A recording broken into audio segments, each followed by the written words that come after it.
Bills-Bucks featured 10 lead changes. Yes, 10 is the correct number. The Bills come out victorious, winning the fight 44-32. Welcome into Bills Postgame Live. I'm Maddy Glab. Josh Allen gets the knockout in this one. 6 total touchdowns by Allen, 317 passing yards, the second most on the season. He was awesome in this one. Some really big plays out of the offense. The passing game came alive with some new wide receivers up in this matchup. We'll talk about it all after we hear from the winning quarterback, Josh Allen. How was it for you out there today? After that first quarter, it was really fun. Obviously, want to start better. Boneheaded decision down there. I got fooled in the protection, slid it the wrong way, and didn't give ourselves a chance down there, but I'm glad of how our defense responded. They only let up 3 there. Obviously, would love to convert on 4th down. I thought we made some plays tonight. I feel like I missed a few throws too that I don't normally miss, and something that we can improve on for sure. Josh, at what point today did you kind of realize this was going to be a day when you were going to have to score a lot of points to win? I think at the end of the first quarter, just the way things were going, just knowing that we were going to have to put our hard hats on and go to work, and I thought we made some plays today. Can you take us through that Shavers touchdown? Yeah, we checked out into a zone concept. They ran zone, and I should have probably thrown it to the back or Gabe. I went 1-2, and they were both open, and should have thrown it, but I didn't. And then Shaves did a fantastic job of just turning up the sideline and making a heck of a catch. Josh, how do you handle a game like this when it's so many momentum swings and just how does that really fuse the competitive edge? Yeah, I think early on I was just probably riding the wave a little too much and just taking it one play at a time, understanding what Joe's calling, and again just trying to execute the play being called. It feels like there is still chemistry with Gabe. Obviously he's been gone for a while.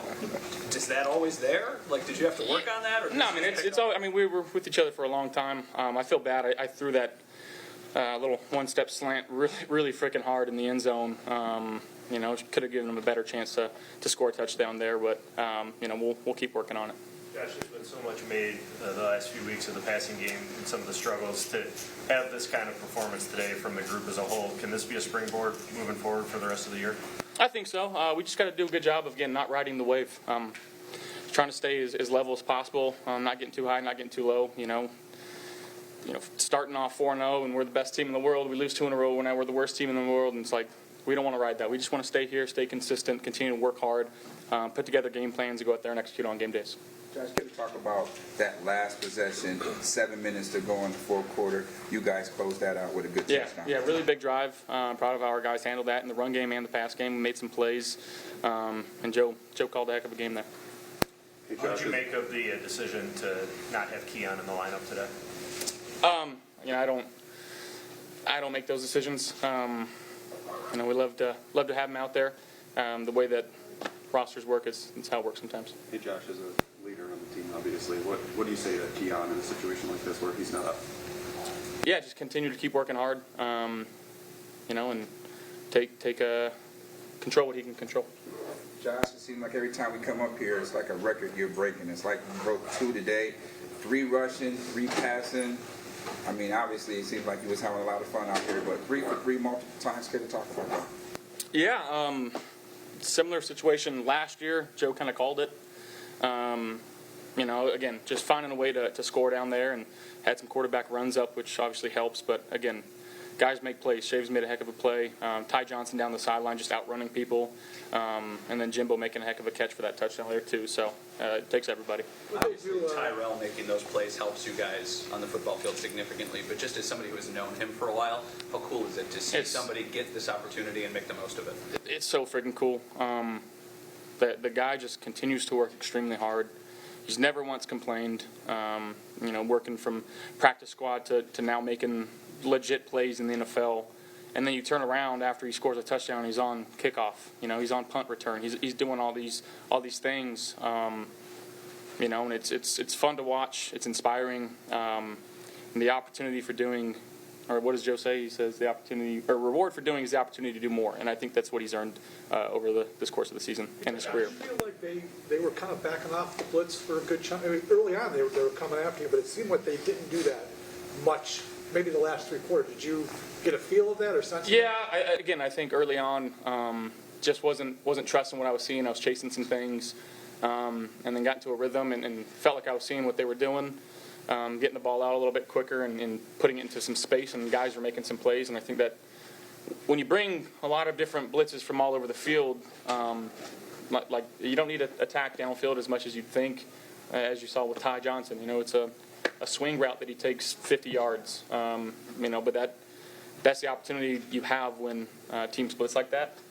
So all we're trying to do is get them out of doing that. Josh, you mentioned kickoffs. How important were the returns of Ray Davis, Mecole Hardman today? What does that do for your offense when you're almost flipping the field to start? No, it's such a spark. I'm proud of how they returned today, and that's huge for an offense to win the field position like that. And again, I think as we talked about, it's a three-phase game. And I think we won all 3 phases today. If you take away really the first 2 possessions on offense, but proud of how our guys played today. You mentioned the long one to tie that he took.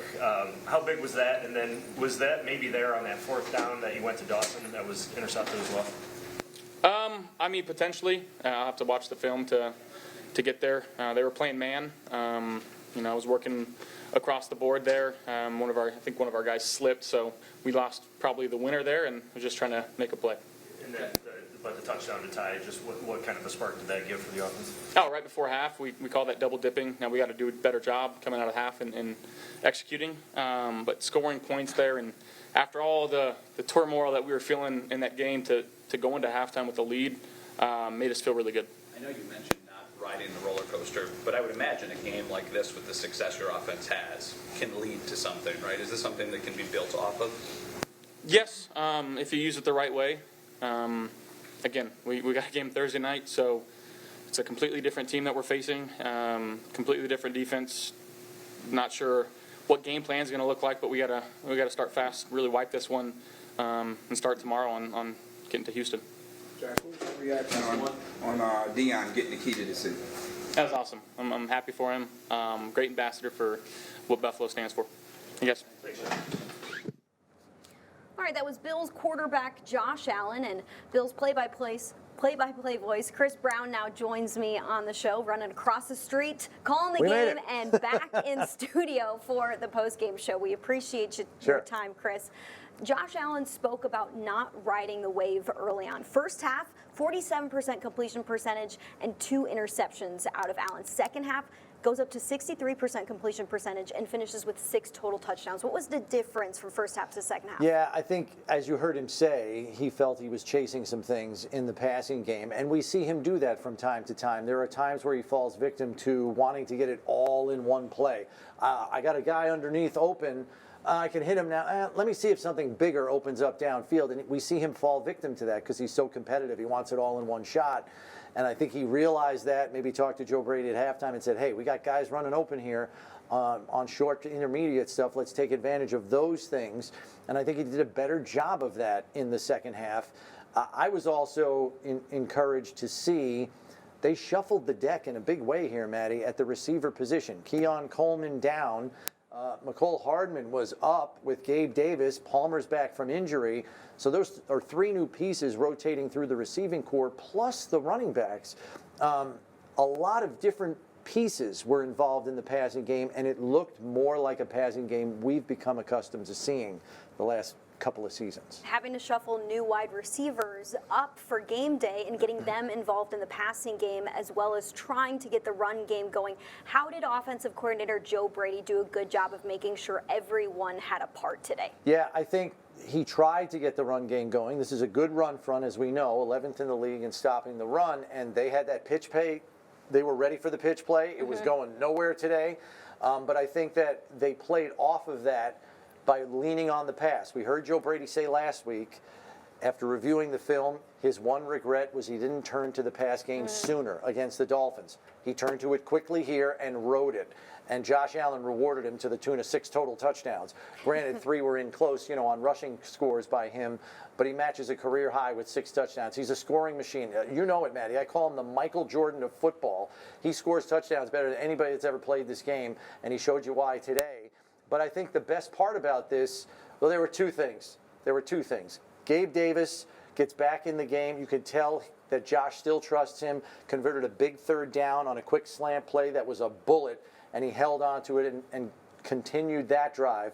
And then seeing the running back involvement. Maddie, we've been pounding the table to see the running backs get more involved in the passing game. You got James Cook and Ty Johnson, 5 catches, 127 yards, and 2 touchdown catches combined. You involve those 2 playmakers like that in the passing game, watch this thing open up the rest of the way. And how about it? The Bills are down in this game late in the game.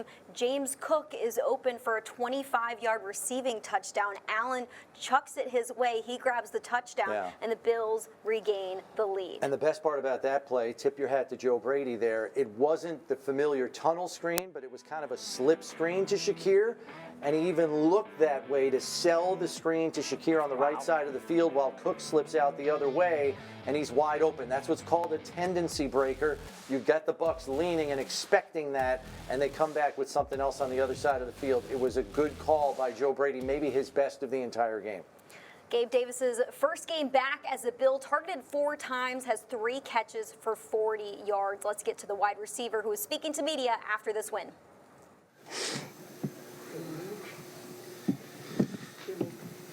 Feel like you never lost, Gabe? Yeah, man. Felt pretty good being out there for the first time and just heard everything clearly in the huddle and just felt right. So definitely feels good to be back. What was it like just putting the uniform back out there, just putting the uniform on and running back out there? What was that like for you? It felt like it was meant to be. I'm happy to be back here, and this is my most comfortable I've been, playing, and I'm just glad that I got that Bills jersey on again. It was fun. The guys were, every single time I touched the ball, the guys were celebrating, so it was funny. But it was good. It was good. Making those big plays, I mean, you made a key one to start off the first scoring drive with the slant, and then you got that big play with the deep dig late in the second half. Just kind of talk about your availability on those plays. Yeah. I mean, on the 4th down, I had a feeling that he was coming to me. I knew that was a big play for us this week, and just got to be a big body guy and go win on the slant, and I feel like I did a good job on that. And then the end cut, that ball's, not thrown that much, but it just was wide open from the start. So I knew I was going to be able to make that play as long as he was able to get his eyes down there, and he was able to. And, just happy I was the one to be able to make those plays when we needed it. Hey, Gabe, this has been a passing game that hasn't gone down the field really effectively this year. Today, obviously, that was different. What do you think was different? Was Tampa Bay doing something that was opening that up? What did you see? Yeah, I mean, I feel like typically Tampa plays with pretty low safeties, so there's some more deep opportunities than normal. But obviously, we had some today with Shavers down the field on the 43-yarder. Josh scramble ability to make some throws down the field. So, but I think it's a week-by-week thing. There could be some more opportunities next week or not, so we'll just take it week by week and see how it goes. A lot of momentum swings in this game, but what really goes into finding that success that you really need when the game is on the line? Yeah, I mean, I think that, you're as a team, you're put to the test in those situations, and you want to be able to come out on top, and that's what we were able to do. So when you do have those swings in the game, you just got to stay level-headed and keep going. And I feel like once your team shows that they can do that consistently, you're a hard team to beat. A lot of other teams could lay down in those situations, but we just kept believing, kept pushing, and came out with a win. Okay, what was your mindset the last year? You returned about 1 year after your torn meniscus. So what was that journey like, recovering and getting back out there on the football field? Yeah, well, I had a torn PCL and meniscus. So I had a reconstruction on my PCL and meniscus.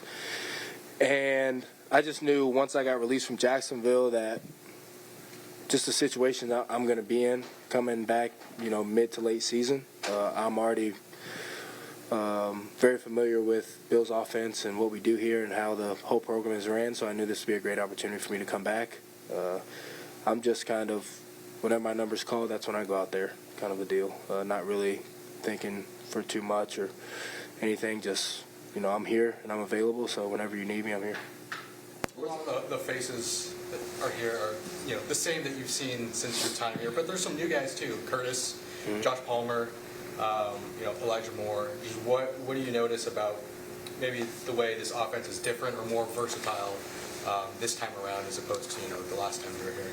Yeah, no, we have a lot of great guys in the room, and we have guys that can kind of do it all. I feel like they can. A lot of the guys in our room can run any route in the route tree. And just to be able to, when Joe Brady says everybody eats, I think that is wise because we have so much versatility in that room with those guys having the specific skill sets that they have. And I'm just, happy to be a part of it. Thanks, everybody. Cool. Gabe Davis spoke about the fact that the Bills had more deep opportunities than normal because their safeties play a little bit shallower. The Bills had 2 touchdowns of more than 40 yards. You spoke about Josh Allen balancing the deep shots with the underneath routes. How did he do that as the game moved on? Yeah, well, what helped was the Bills' #1 ranked rushing attack. There was a commitment to stopping that. And so the safeties play shallow as a rule in their defensive system. And then if they're eager to stop the run, which you saw Tyke Smith flying down from his safety spot early in that game and upending James Cook at the line of scrimmage. So you use that early film in the game that they're watching on the tablets on the sidelines to discuss spacing with your offensive coordinator. And that's where Joe Brady says, okay, well, maybe on this play call we can hit them on that if we have them guessing run. And so play action. And I also thought they got Josh out on the bootleg in this game. We haven't seen a lot of that this season. And so Josh out on the edge, I think feels comfortable out there because he's not worried about a pocket collapsing on him. He's out in space, and if the throw isn't there, he can take off and use his legs, and he used that a couple of times to his advantage. So I think there were several elements at work there, Maddie. The safeties were part of it, but I think Joe Brady and Josh Allen put their heads together when they saw that early and said, okay, let's think of some plays that are going to work against those looks and find space behind them. No Keon Coleman in this game. Tyrell Shavers gets the nod and gets a big opportunity with 4 catches for 90 yards and 1 receiving touchdown. How was his addition today a spark for Buffalo? Yeah, well, obviously the first touchdown was humongous. And granted that's an off-script play, but that's your receiver working the way he should when the play goes off script. And this was part of the complaint with Keon Coleman. I'm just going to be honest here. When the off-script stuff happens, you have to work for your quarterback. And I think there was some criticism for Keon for not working hard enough for his quarterback when the play breaks down. Shavers did that, and he gets rewarded with a 43-yard touchdown catch. And I'm just going to say it. This is a guy that can help you outside as an X. He's tall enough. He's strong enough. Keon Coleman better watch out because we know how Sean McDermott operates. You perform, you earn more time. And Tyrell Shavers might have more time on the field again next week in 4 days' time. Shavers earned a 53-man roster spot this season for the first time after being on the practice squad for the prior 2 seasons. It's great to see him get opportunities like this and see the trust that Josh Allen has with him. It earns him a touchdown and 90 receiving yards. Bills head coach Sean McDermott, who just earned his 100th victory as Buffalo's head coach after beating the Bucs 44-32 today, is now on the podium. Okay, good to get a win. Hard to win in the NFL. We knew it was going to be tough. It's a good team, good quarterback, good defense, so on and so forth. So really proud of the way the guys worked this week, how they stayed together in the game, even though it didn't always go our way. The game's going to ebb and flow as it did, and thought the staff made some good adjustments, and we came out on top. So all 3 phases contributed, which is good to see as well, and we get ourselves ready for Thursday night. Time's yours. Hey, Sean, the decision to make Keon healthy scratch today, what went into that? I think it's been out there. I believe Joe he was late for a team meeting, and so that was my decision. How frustrating is that when this has occurred more than once and you've already tried to send that message to how important it is to be on time and to be in those meetings? Yeah, it is disappointing, but I still believe in the young man, and we get to a certain point and I've got to do something. I try and give the guys kind of a strike approach. Hey, you get a chance to show your teammates that's not really who you are, and then when it happens again, then I step in. So I believe he will learn from it. He takes it seriously, and he will move forward in a way of growing from this, and that's the whole goal. Sean, you got Gabe in the game. You got Shavers more opportunities. What about what they contributed to? Yeah, good to see. Really good to see. And Shaves, his journey. I believe it was one of the touchdowns in the first half. Shaves made a huge block down, I believe it was their sideline. It may have been on a screenplay, actually. And that's a great team player, right? And the way he subscribes to that, the effort he gives, run game, pass game, screen game, that's important for us. And then to get Gabe, Gabe's been on this journey. I don't think people know how hard he's had to work to get himself back. And I have a lot of respect for him, and he loves playing football. He's a football player at heart, and just the energy he brings to us. Josh has a good rapport with him, obviously built up over the years, so it's good to have him here. Sean, with the short week, just one more question. With how well the offense played today, would you see him sending out Houston too? Yeah, I don't want to go there.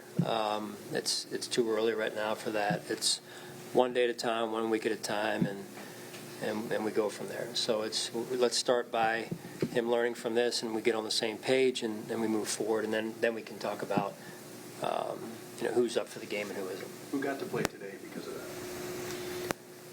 Well, I believe you saw who was out there, right? You had the normal crew, you had Joshua, Khalil, Gabe, but there was such a mix and guys coming Nicole in and out. played. I wasn't sure who would have. Well, it happened later in the week. So there was I thought Joe on the offensive staff and the players did a really good job of. Most of the game plans are already in with players playing in certain spots. So their adaptability was very impressive, as well as Joe's as well. So. You talk about winning in all three phases of the game. What did you think of the return game today? Ray Davis not so involved in the offense, but some massive returns, and obviously Harden making a great first return. Yeah, explosive, really explosive. Very impressed. That was the vision. Great signing by Brandon and his staff, and you felt it, right? Very first one, it's like he was shot out of a cannon, and we'll see how he's doing and see where that takes us over the next couple of days and weeks here. So, but Ray Davis stepped in and certainly did his part, which I really appreciate. Being a good team player, and you see Ty getting involved on the offensive side, Ray getting involved on special teams, James catching the ball out of the backfield. That was really good game plan by Joe and the offensive staff. Sean, what does the emphatic bounce back from what happened last Sunday say to you about this team? Yeah, they're learning how important it is to get themselves ready to go every week. We knew this was going to be a tough game. Baker's a heck of a quarterback. Todd does a heck of a job coaching his team, talented football team.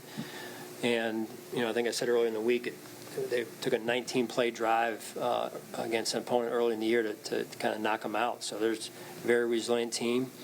But this showed some toughness, which I like. We got to be tough if you want to win, and you want to win down the stretch. You got to have an element of toughness about you, and I saw some toughness from our team today that I loved. Sean, it feels like in these games there's usually like a turning point or like a pivotal moment, and Cole may have made that play today. What have you seen in his development the last couple of weeks? Because these seem to be reoccurring at this point now. Just he's playing super confidently, flying around. He understands, where he's supposed to be, when he's supposed to be there.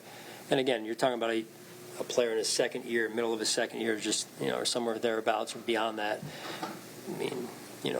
It's how a player develops. You want him to be great coming out of the box, but it just takes time sometimes for these guys, and that's why we coach. Our coaching staff, our defensive coaching staff, led by Joe Dana in this case, has done a phenomenal job with Cole, and Cole's a student of the game. He works at it, he learns, he grows.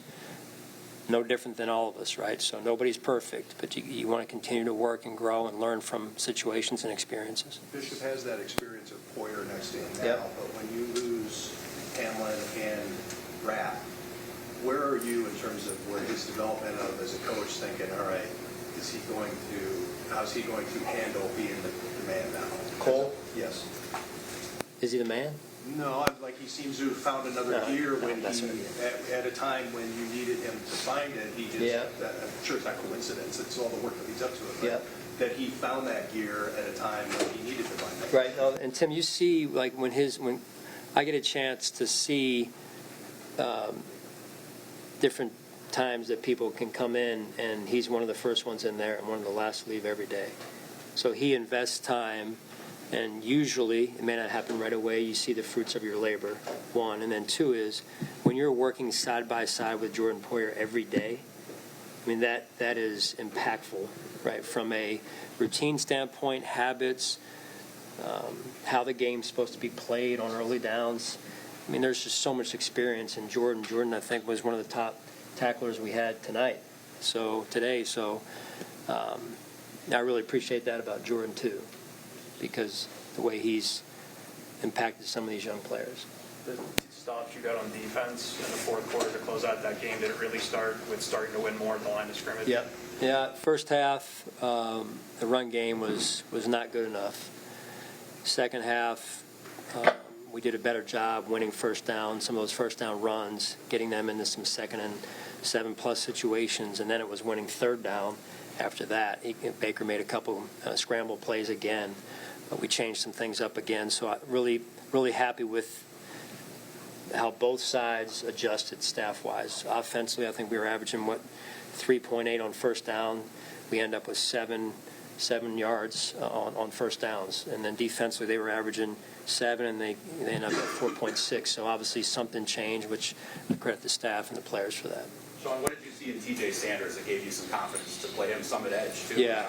Well, again, it's you're coming back, and we're trying to figure out where players are needed the most, and a player that has maybe a skill set that could go outside.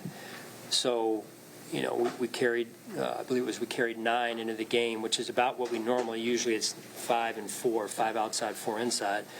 So we felt like, with Landon's injury last week, we needed to find a player that could do both in terms of getting us out of a jam. And then TJ ended up taking some kind of normal reps there. Thought our D-line coaches did a good job getting him ready, and credit to him too. He came in and was like, hey, whatever you want me to do, I'll do. And so that doesn't happen a lot, especially for a player who's so young. John, you talked so much about. You already asked this, but downfield passing today, I don't know, I missed the first few minutes. But if you didn't answer that, what opened it up all of a sudden today?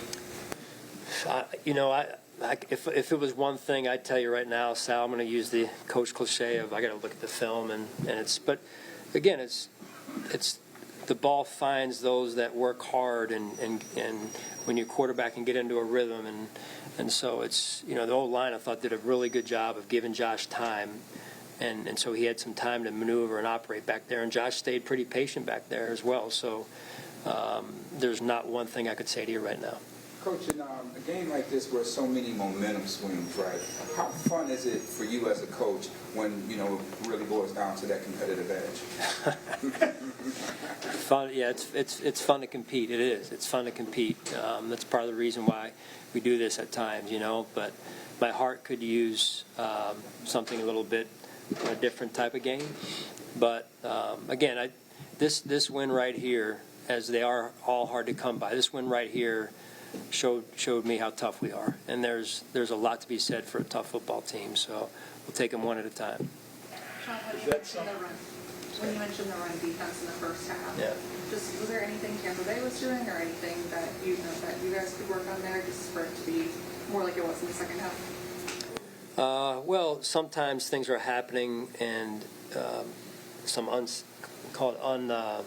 unscripted looks, right, that we may have not have seen. And so in the second half, once we put our eyes on things and, hey, this is what's actually happening, then the game can slow down for the players when we can communicate that to the players, and the players did a phenomenal job in the second half.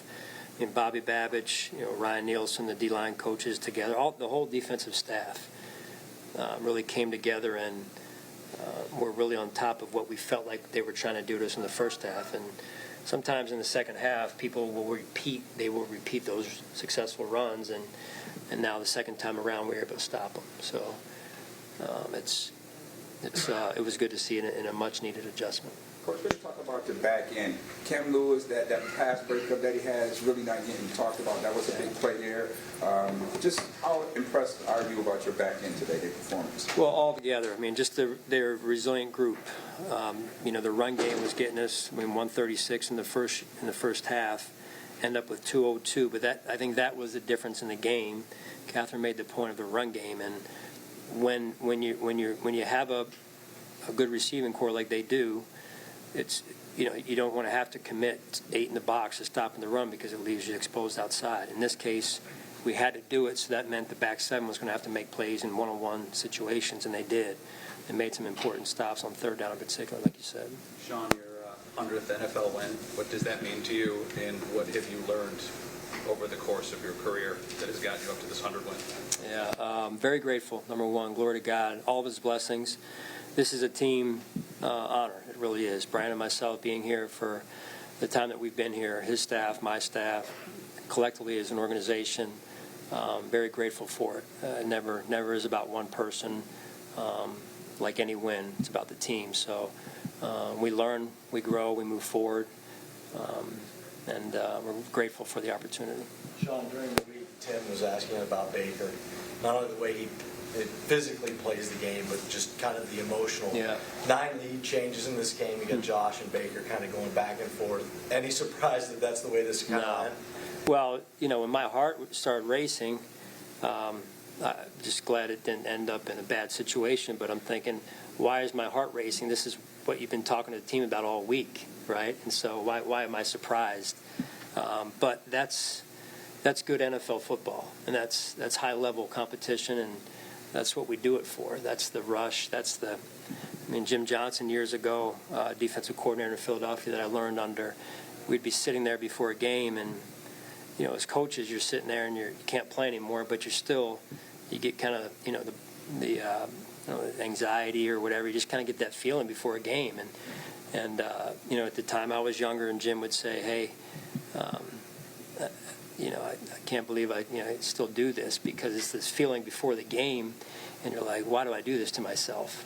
But then once you get out there, for all, you guys have competed, right? You're on the platform, and it's like, this is what we do, right? It's this, I don't know, adrenaline or what it is, but it's high level of competition. 2 great quarterbacks, 2 great teams, and it's.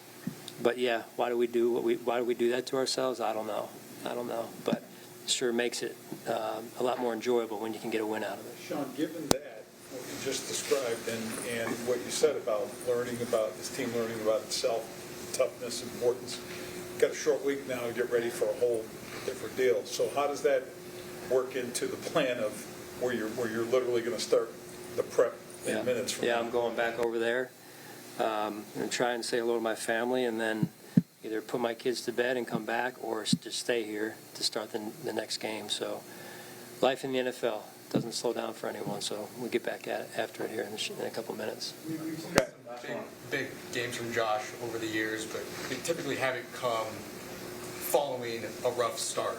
So just how impressive was it to see him battle back after a couple bad plays, and then he really turns it on and finds that next game? Yeah, you guys know Josh. He's hard to stop, and we all know how last week went, and probably a better question for him, but the Josh that I know is very, he will not be denied. That's the type of competitor, type of person, type of teammate that he is. So, and it wasn't just Josh, all 11 guys on offense, and then guys that were rolling in there did a phenomenal job. Joe and the offensive staff, same thing. So it's a good team win right here, but we got to learn from it and continue to move and grow as we move forward here. All right, thank you guys. Appreciate it. After today's win, Bills head coach Sean McDermott reaches 100 career wins as Buffalo's head coach, becoming the 11th coach to do it in 153 games or less. When you're coaching a game where there's 9 lead changes, Chris, the head coach has got to be on it. You have to know when to call the right timeouts, and you have to know what is going on in every single play. How did he impress you today managing the game? I liked the halftime adjustments. You heard him talking there about how he huddled up with his defensive staff to try try to mitigate the problems that were happening in the run game. 136 yards on the ground for the Bucs in the first half, and they were able to tamp that down. And as you heard him say, we couldn't just throw all our resources at stopping the run because Baker Mayfield can make plays in the passing game with his receiving corps. So they had to come up and devise a way to better shore up the run game and stop the plays that were working so well for the Bucs in the first half in the second half, or that game was going to get out of hand. And you look at it, and in the second half, they only give up 66 yards on the ground. It's like half of what it was in the first half. So they cut it back without committing extra manpower to it necessarily, so they could still cover things in the pass game on the back end. That, I thought, was the best stroke of coaching that he and his defensive staff did in this game. Sean McDermott said this win shows how tough we are as a team.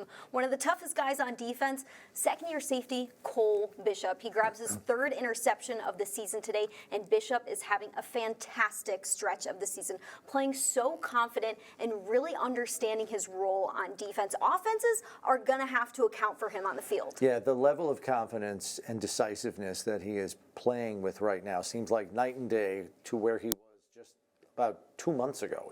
The transformation has been remarkable, and it's a huge asset for Buffalo on the back end going forward in the playoffs when you're going to be playing against top-level quarterbacks like a Baker Mayfield on the AFC side of the ledger. And you're going to have answers on the back end. And again, I got to credit the defensive staff because on his interception, it's a third down play. They know Ibuka is the guy they're probably going to look for and go to there.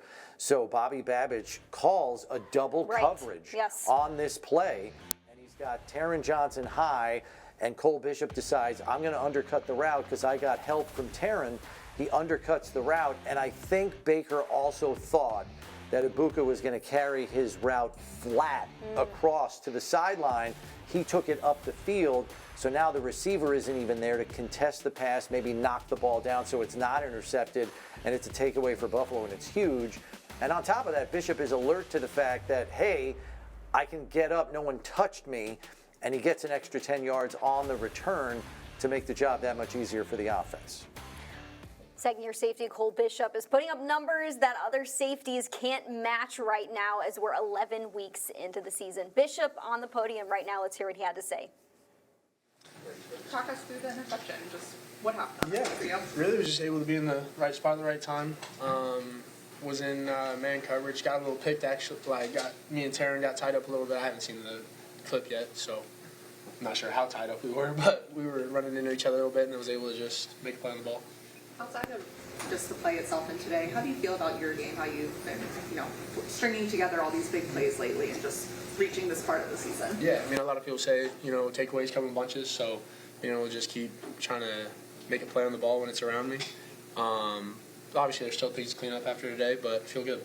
Can you pull the mic closer to you? What is really clicking for you? Because it seems like coming off that bye week, you've just been on a tear. I don't know, how helpful Jordan Poirier has been. You've been out there playing, learning, on the fly with that guy. But you've been making plays these past 3 weeks. So is it slowing down for you? Are you grasping things a little bit more? Yeah, for sure. I mean, I definitely feel good out there. I feel confident. Feeling more comfortable. I mean, I think a lot of it has to do with playing games. The more games you play, I think you build more confidence, feel better. Game slows down a little bit. Poirier's been awesome, like you mentioned. But kind of like I mentioned, people say they come in bunches, so being able to just keep making the play when the opportunity shows. What did you make of what the defense did today? And just, back and forth game, able to still close it out? Yeah, I mean, a lot of resilience. Obviously, there's still things to clean up. We'd love for it to not have to be as close of a game if we can get more stops, but we were able to get stops when we needed to, and I feel good about it. Dorian Williams says you're playing like hot fish grease. Interesting. Okay, Interesting. does that feel like it's representative of your play? I mean, I don't know if I've heard that saying. I think I heard somebody say that earlier, and I wasn't exactly sure what they were saying, but kind of back to what I was saying. They come in bunches, so being able to just keep trying to maximize my opportunities. Now, I mean, you had a great game plan today. I mean, holding, Buka to his usual. What went into that game plan, and how you guys were effective to keep him contained for the most part? Obviously, they got a lot of injuries and everything, so he's one of their top guys. So being able to kind of dial in on him was one of our focuses. I know they had a lot of rushing yards, so obviously that's something that we're going to have to keep working on, but being able to limit him was good. And just going to talk about you witnessing Josh Allen scoring 6 touchdowns in one game. I actually didn't. I feel like I didn't necessarily know. Like, obviously, you see him doing it, but you don't necessarily know it's 6. And then I heard somebody say in the locker room, I was like, "Geez, that's crazy." I mean, it's awesome to watch. Yeah. Anything else? Thank you, guys. Bishop's interception comes at the end of the third quarter with just 4 minutes to go, and the Bills were down at this point. They thankfully score a touchdown off of that interception and regain the lead. Takeaways were important toward the end of the game. Buffalo's defense got 2 of them that really helped Buffalo secure and maintain that lead. Yeah, and look, you got to credit the defense too. Yes, they still got to fix the run defense going forward. Teams are going to try to exploit that each and every week. But you look at the short field they have to defend right at the beginning of the game. Drive start for the Bucs at the Bills' 7-yard line. They force a field goal there. That was gigantic. They get 3 3-and-outs in this game against a high-flying offense. And then the 2 takeaways in the latter stages of the game, I think, really helped them to close it out and protect the lead once they had it by more than 1 score. Buffalo came off of a loss last week and meets their 3rd loss of the season with a win against the Buccaneers. This was a game that did not disappoint. Baker Mayfield, Tampa Bay's quarterback, and Josh Allen came in with the 2 highest touchdown numbers since 2024. And here we go. Josh Allen has 6 total touchdowns in this one. It was a high-flying attack by both teams. Yeah, and I mean, he matched a career high because the only other time he's had 6 touchdowns in a game was the loss to the Rams last year. 44-42, so he matches that and goes 3-3 again. I think he did 3-3 in the Rams game, and he went 3-3 here today. And I think he set a record for the most career games with 3 touchdowns and at least 2 rushing touchdowns. He's got 3 in his career now, breaking a tie that he had with Cordell Stewart, who I think had 2 in his career as that slash option. Before we close this out, I do want to give some credit to special teams here today. We know they've been much maligned, and you could tell they wanted to give this team a spark. They really haven't helped much this season in that hidden yardage that Sean McDermott talks all the time about. This team is 28th in the league in average drive start. I think it's their own 28-yard line. Today, they're almost 10 yards better than that. The average drive start was their own 37. And here's the hidden yardage. Bills had 6 kick returns in a high-scoring game for 234 yards. The Bucs had 6 kick returns for 161 yards. The hidden yardage is right there, 73-yard difference. And it allowed the Bills' offense to have a ton of short fields. I mean, every time we looked up, Maddie, we saw them with a drive start out past their own 40-yard line, sometimes even in Bucs territory. It makes a huge difference and takes an enormous amount of pressure, not only off your offense, but off your offensive play caller, too, who can feel he can be a little bit more aggressive. Ray Davis averaged 39 yards per return in this game. It was great to see him have some juice in that side of the game, as well as Mecole Hardman, who broke off a 60-yard return earlier in the game. Unfortunately, had that costly fumble, but to add somebody into the mix that brings some juice to the special teams unit, look at what everybody else does. Ray Davis has a great game in terms of how he returned the football. 414 total yards out of Buffalo's offense. You see the passing game go off, more than 315 passing yards by Josh Allen. What questions did Buffalo answer in this game? Well, I think they answered that they do have a passing game that it can attack all 3 levels of a defense. We saw some more shot plays. Granted, the 43-yard touchdown to Shavers is still an off-script play, but yards after catch came back into the forefront, led largely by Ty Johnson. Again, getting the running backs involved, I think, just gives opposing defenses something else that they have to prepare for. So to me, it diversifies your passing game. I know we've seen games before where this has happened, but 9 different players catch passes, and they were for not just 1 for 4 yards, 2 for 8 yards. You had guys like Ty Johnson making game-changing type plays. So when a guy like Ty Johnson might only have 2 catches, but 1 goes for 54 to the end zone, that gets people's attention. And so now the preparation for this passing game becomes more spread out, more varied, and you got to cover a lot more bases going forward. So Houston's going to watch this tape and be like, oh, Ty Johnson, oh, James Cook on a wheel route. Oh, like there's more things that you get your list out. If you're the defensive coordinator for the Texans, you're like, I thought we were going to have 6 things on this list. Why do I have 12? It's because of the way they varied the passing game. Buffalo will now be on a short week as they head to Houston for a Thursday night football matchup in Week 12. This week's game is presented by the University of Wyoming. You're ready for any field with the University of Wyoming, a proud partner of the Buffalo Bills. We want to thank you for tuning in to Bills Postgame Live. For Chris Brown, I'm Maddy Glab. We'll see you next week.